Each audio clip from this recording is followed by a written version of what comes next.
নমস্কার, কেবি কমটেক ইউটিউব চ্যানেলে আপনাদের সকলকে জানাই স্বাগত।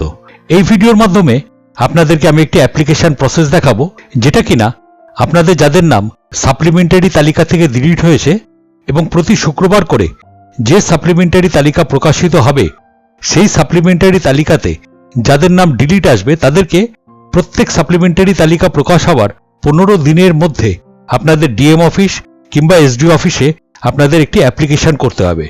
এই অ্যাপ্লিকেশনটি আপনারা অনলাইনেও করতে পারবেন বা অফলাইনেও করতে পারবেন।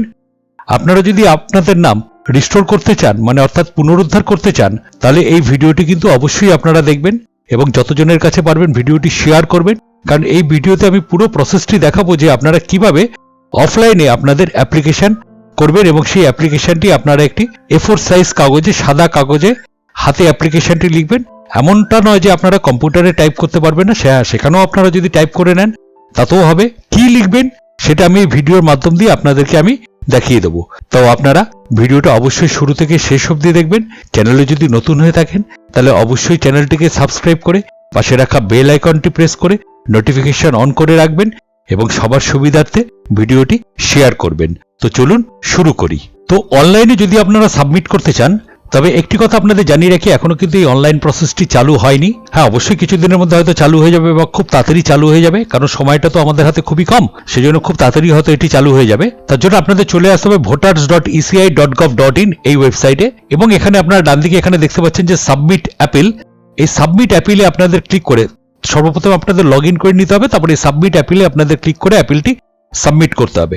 এখনো প্রসেসটি এখানটায় আসেনি যে আপনারা কি করে ট্রাইব্যুনালে, অর্থাৎ ডিএম অফিস বা এসডিও অফিস যে ট্রাইব্যুনাল আছে, কোর্ট যে ট্রাইব্যুনাল বসে সেই ট্রাইব্যুনালে অ্যাপিল করবেন, সেটা কিন্তু এখনো এখানে অনলাইনে সেই প্রসেসটি এখনো আসেনি। হয়তো খুব তাড়াতাড়ি, খুব শীঘ্রই এটি চলে আসবে।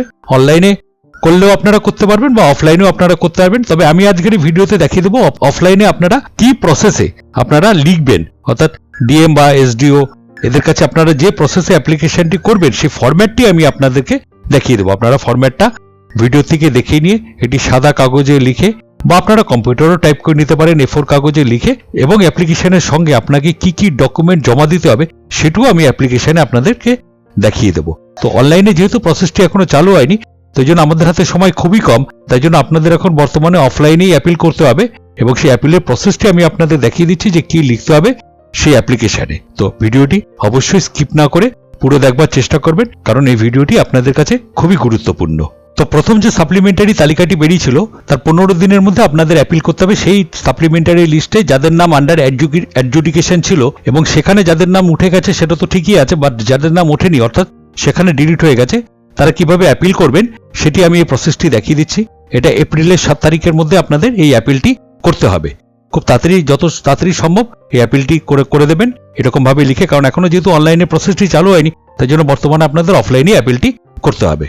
তো এখানে এইভাবে আপনারা লিখবেন টু ডিস্ট্রিক্ট ম্যাজিস্ট্রেট। এখানে ডিস্ট্রিক্ট ম্যাজিস্ট্রেট অর্থাৎ ডিএম হলে ডিএম, বা আপনারা যদি এসডিএম এর কাছে করেন তাহলে এসডিএম বা এসডিও যেটা হবে সেটা আপনারা এখানটা লিখে দেবেন।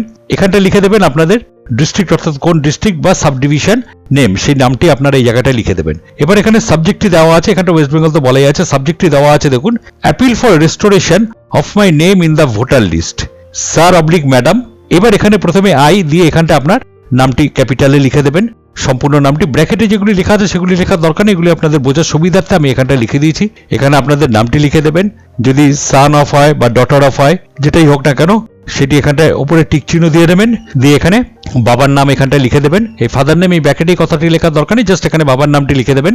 A permanent resident of assembly constituency, এখানে আপনি যে অ্যাসেম্বলি কনস্টিটিউয়েন্সির অধীনে আছেন সেই অ্যাসেম্বলি কনস্টিটিউয়েন্সির নামটি এখানটায় লিখে দেবেন, অর্থাৎ আপনার বিধানসভা কেন্দ্রের নামটি এখানটায় লিখে দেবেন।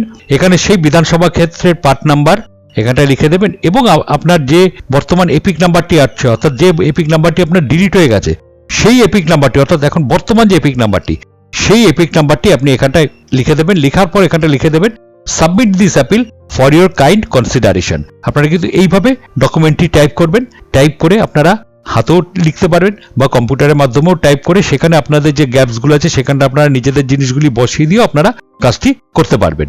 এবার এখানটা আসছে my name was marked as under adjudication in the final voter list. Following this, my documents were supposed to be verified by the Judicial Committee for the supplementary list. However, To my surprise, my name has been deleted from the supplementary list without any valid reason. Even though I have been a permanent residence and a voter since, এবার আপনি কত সাল থেকে voter আছেন সেই সালটি আপনি এখানটা লিখে দেবেন, অর্থাৎ যে সাল থেকেই হোক না কেন, আপনি 2002, 2003, 4, 5, 6 যাই হোক না কেন, বা তার আগেও যদি হয়ে থাকে, 2002 এর আগেও যদি হতে থাকে, সেই সালটি এখানটা লিখে দেবেন যে এত সাল থেকে আপনি যেখানে পার্মানেন্টলি বসবাস করছেন সেখানকার আপনি ভোটার, যে আপনার নামটি আন্ডার অ্যাডজুডিকেশন ছিল ফাইনাল ভোটার লিস্টে, এবং আফটার জুডিশিয়াল কমিটি যখন এই সাপ্লিমেন্টারি লিস্টটি প্রকাশ করা হয় তখন আমি দেখি যে আমার নামটি ডিলিট হয়ে গেছে, এই সাপ্লিমেন্টারি লিস্ট থেকে আমার নামটি ডিলিট হয়ে গেছে কোনো রকম ভ্যালিড কারণ ছাড়াই, এরকম একটা ডিলিট হয়ে গেছে।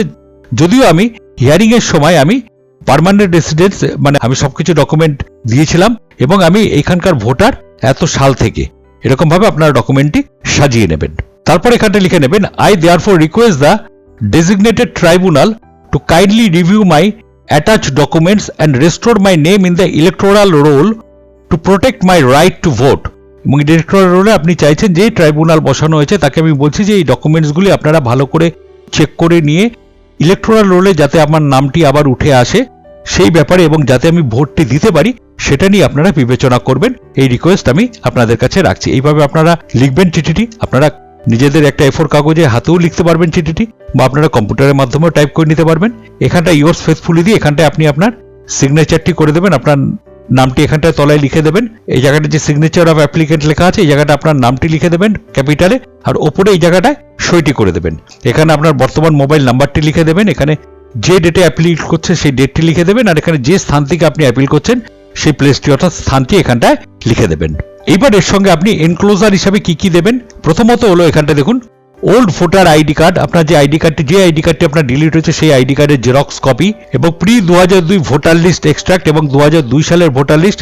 এবার ধরুন 2002 সালের ভোটার লিস্ট আপনার নাম নেই, আপনার 2002 সালের আগের কোনো ভোটার লিস্ট আপনার কাছে আছে, আপনি কিন্তু সেই ভোটার লিস্টও আপনি নিয়ে যেতে পারবেন জেরক্স করে, যেগুলি আপনি এর সঙ্গে আপনি অ্যাটাচ করে জমা দেবেন। অবশ্যই সেলফ সাইন করে দেবেন, ওর মধ্যে সেলফ সিগনেচার সেলফ অ্যাটাস্টেড করে দেবেন। সঙ্গে দিয়ে দেবেন আধার কার্ড, ডিজিটাল রেশন কার্ড, এখানে একটু আধার কার্ড বানানটি ভুল হয়েছে, ডবল এ এখানে এস এর জায়গায় ডি হবে, Aadhaar card and digital ration card, এখানটায় দিয়ে দেবেন digital ration card. Residential proof হিসাবে আপনি এখানটা দিতে পারবেন আপনার জমির দলিল যদি থাকে সেই জমির দলিল, বা ট্যাক্স রিসিট, আপনারা যে ট্যাক্স দেন সেই ট্যাক্সের যদি রিসিপ্ট থেকে থাকে অর্থাৎ যেটা খাজনা দেন সেই রিসিপ্ট থেকে থাকে, মাধ্যমিক অথবা হায়ার সেকেন্ডারি বা উচ্চ কোনো আপনারা যদি কোয়ালিফিকেশন থেকে থাকে তার যদি কোনো সার্টিফিকেট থেকে থাকে সেই সার্টিফিকেট। এছাড়াও আপনি এর সঙ্গে আরো কিছু ডকুমেন্ট এর সঙ্গে এনি আদার দিয়ে দিতে পারবেন। তো প্রথম দিকে বলা হয়েছিল যে 13টি ডকুমেন্টের কথা, যখন আমাদের প্রথম আমরা এনুমারেশন ফর্ম ফিল আপ করেছিলাম এবং সেখানে যাদের হিয়ারিং এর ডাক পড়েছিল সেখানে যে 13টি ডকুমেন্টের কথা বলা হয়েছিল সেই 13টি ডকুমেন্টের মধ্যে আপনার যেটা যেটা ভ্যালিড ডকুমেন্ট আছে আপনারা সেই ডকুমেন্টগুলিও এর সঙ্গে আপনারা অ্যাটাচ করে দিতে পারবেন। অ্যাটাচ করে দেওয়ার পর এই চিঠিটি আপনারা ডিএম বা এসডিওর কাছে বা অফিসে গিয়ে সেই অফিসে গিয়ে আপনাদের ওখানে যে ট্রাইব্যুনাল বসছে আপনারা দেখে নিতে পারবেন আপনাদের কোন জেলায় কোথায় ট্রাইব্যুনাল বসছে, সেখানে গিয়ে আপনারা এই জিনিসটি আপনারা জমা দিতে পারবেন। তো আশা করি ভিডিওটি আপনাদের প্রত্যেকেরই কাজে লাগবে, তাই জন্য একটি অনুরোধ, চ্যানেলে যদি নতুন হয়ে থাকেন তাহলে অবশ্যই চ্যানেলটিকে সাবস্ক্রাইব করে দেবেন আর ভিডিওটিতে অবশ্যই একটা লাইক আর কমেন্ট করে দেবেন। ধন্যবাদ।